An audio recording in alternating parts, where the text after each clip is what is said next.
દિવસથી બધું પીપળું બંધ થઈ ગયું છે અને હજી તો ટ્રેલર છે, પિક્ચર અભી બીજું કે અમારે ડિસિપ્લિન પાર્ટી છે ને અમારી આમ છે ને અમારી તેમ છે ને ભૂંગળા હળગી ગયા.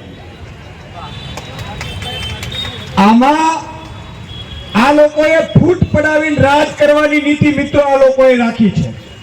ભાવનગરની જનતાને હું કહેવા માંગુ છું કે ડુંગળીના ભાવ તમને નથી મળ્યા ને એના માટે એકમાત્ર કોઈ જવાબદાર હોય તો નરેન્દ્ર મોદી છે સાહેબ.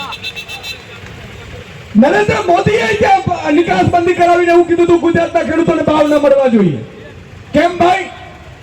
2014 માં એવું કહેવામાં આવ્યું હતું કે એમએસપી ના ભાવ મળશે. C+2 50%. 2019 ના મેનિફેસ્ટોમાં છે. હું મિત્રો ઘરે ઘરે જઈને કહેજો ખેડૂતોના દીકરા હો અને જો કમર ઉપર બટન દબાવશો ને તો આપણા પૂર્વજોએ મતદાન કરવા બહાર આવવું પડશે. એક ધ્રુવ રાઠી કરીને યુવાન છે સાહેબ, ઈ વ્યક્તિ ભાજપ અબજો રૂપિયા વાપરે, કરોડો નહીં, આઈટી સેલ પાછળ. એની કોઈ હવા એક પપમાં કાઢી નાખતા હોય તો ધ્રુવ રાઠી છે, એનો વિડીયો જોજો ખબર પડી જશે. એટલે માનનીય ઉમેશભાઈ મકવાણા ઇન્ડિયા ગઠબંધનના ઉમેદવાર છે અને આ વખતે મિત્રો